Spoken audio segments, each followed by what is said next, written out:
There are some absolutely incredible realistic and historical fiction books out in the teen collection and the tween collection. Let's take a look at some of these. One of the really cool things about being a librarian is that you sometimes get to meet or listen to authors of your favorite books speak.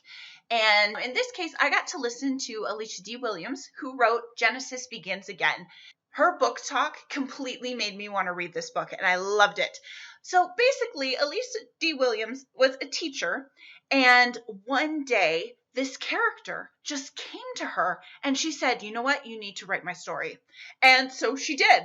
So this is a story about Genesis, who moves from Detroit to a suburb of Detroit, actually the suburb I grew up in, crazily enough. So she starts kind of this new life adventure and is kind of hoping to put the past behind her.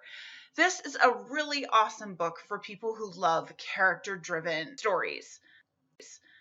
Speaking of character-driven stories, The Remarkable Journey of Coyote Sunrise is definitely one of those. So it's about a girl coyote and her dad who are traveling across the country on a converted school bus. And it's about all of the people that they meet along the way. Coyote gets some information from her grandma that the special park that had special meaning for her was going to be destroyed. And so she has to somehow find a way to get her dad to go back to the place where he promised they would never ever go again, home. Posted is one of the most popular books in the library now, and I'm so excited because I've been book talking this one for years. This is about a school that went on a huge cell phone ban. If you were caught with a cell phone at all, anywhere, you were basically expelled. So these kids decide that they're going to bring back Post-it notes. And so they start posting Post-it notes all over each other's lockers and all over the school. And soon they start a trend. It becomes a thing. Everybody has packs of Post-it notes and they're posting them all over. But some of these Post-it notes are not exactly the sweet little things that should be passed around friends. Some of them are getting really dark. So these people have to take it upon themselves to try to figure out how to keep the bullies from taking over their Post-it note invention. If you are a big dog lover like me, you have to read this series. It starts with Hero. This series features different dogs who go on adventures with their owners and sometimes end up saving them. This is the perfect book for somebody who wants something kind of light and fluffy with just enough action to keep them engaged in the book.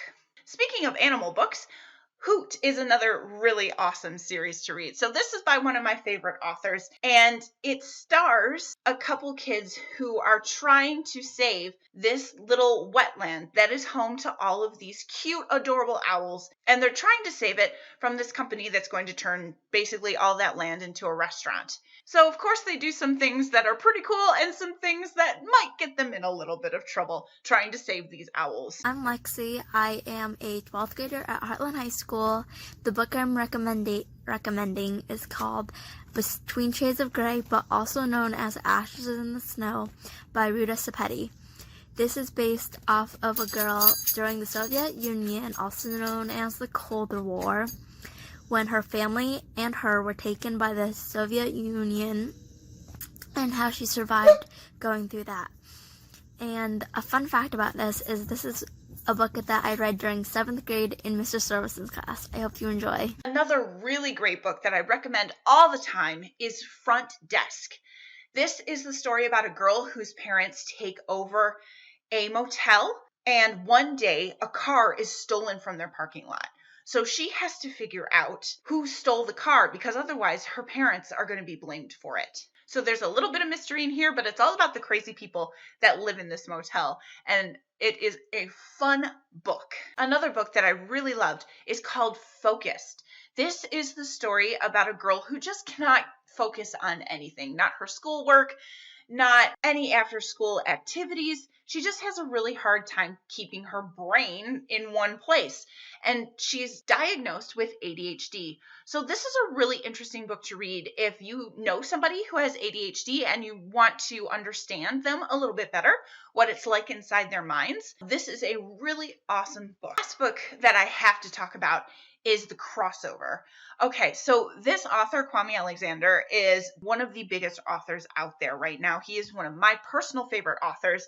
And this book is really cool because it's written in kind of like poetry, kind of like rap, and it's all about basketball. So it's about these two brothers who are both really into basketball because their dad played professionally.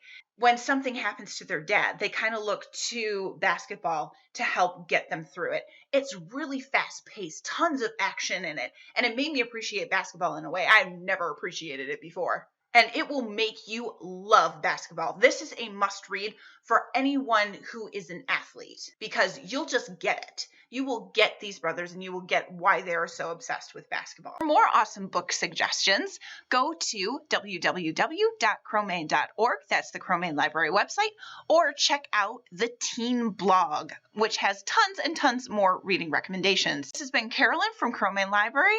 Happy reading, and thank you so much for watching.